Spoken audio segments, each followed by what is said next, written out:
Samantala, hingi naman tayo ng update sa mga pagbaha at epekto ng bagyong Nika sa Tuguegarao at paghahanda sa epekto ng bagyong Ophel at Pepito sa rehiyon ng Cagayan.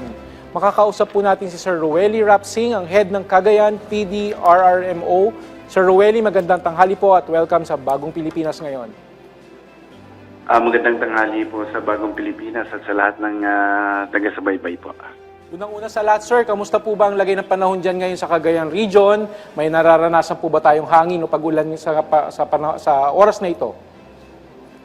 Clear skies po, sir. Mainit po dito sa Cagayan, sir. Okay, sa ngayon, ano po ang lagay naman ng pagbaha dyan sa Tuguegarao? Ilang lugar pa po ang lubog pa rin po sa baha sa ngayon dahil sa bagyong Nika? So far, wala nang ibang baha na area po kundi dito sa Tuguegarao at Amulong West na lamang po. No? The rest of the areas, humupa na po yung pagbabaha doon. So far, dito sa Tuguegarao, as of last night, 11.3 meters na po yung Bunton water gauge natin. Hanggang sa ngayon, nananatili siyang 11.3. Hopefully, later, unti-unti na siyang bumaba po. Sir Rueli, ang pangunahing dahilan po ba ng pagbaha dyan ay yung pag-apaw ng Cagayan River? Dahil ito po ba yung dahilan at may iba pa po bang dahilan ito? Yes, sir. Yan po ang tanging dahilan, yung pag-apaw po ng Cagayan River. Although hindi naman po siya umapaw. Ang pag-apaw na level ng Cagayan River is at 13 meters. No? We're only at 11.3.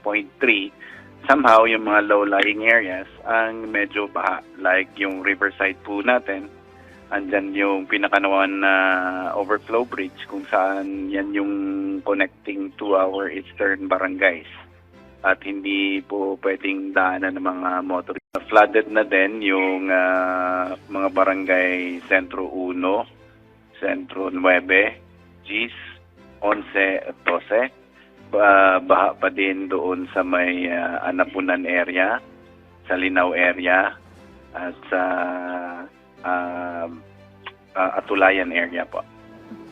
So, yan po yung flooded area dito sa Tuguegarao. At the same time, yung Natalag River sa may Peña Blanca, medyo mataas din po ang tubig. Tributary po yung pinakanawan na river papunta sa Cagayan River din po.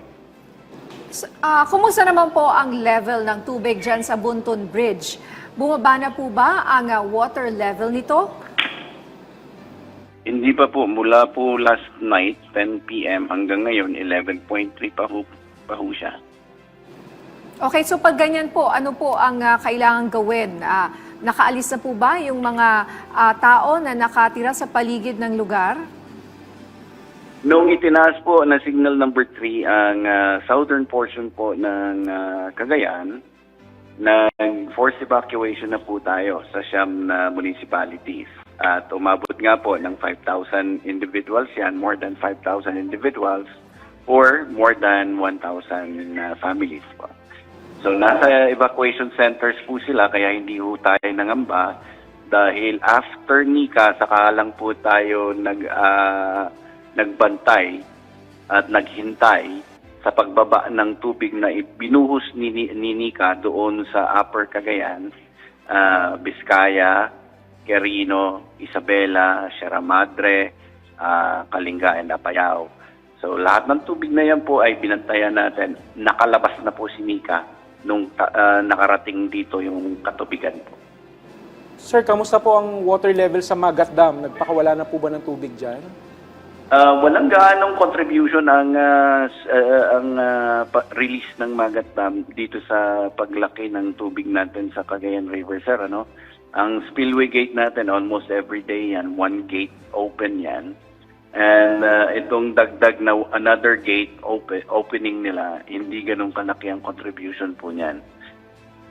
Okay, ano naman po ang paghahanda ninyo sa posibleng maging epekto po nitong bagyong Ophel at itong paparating na Pepito? Mananatili pa din po ba sa mga evacuation centers ang mga kababayan natin doon? Okay, since our red alert status has not been lifted since Christine, ma'am, ano? So nasa Charlie Emergency Response Protocol pa rin po tayo. All the mayors must implement forced evacuation, hindi na preemptive, but forced evacuation under such protocols. No? So, mananatili po sila doon sa mga evacuation centers nila just to make sure na nasa ligtas po silang lugar. And for the entire month of October, yan po yung siniguro natin. At of course, yan din ang gagawin natin for Ophel and Pipito dahil yan lang ang nakikita nating effective methods sa ngayon na ang mga mitigations natin, mga interventions natin, wala pa naman talagang typhoon resilient infrastructures tayong ginagawa sa intervention po ng government. May tanong po dito mula kay Ivan Mayrina ng GMA News.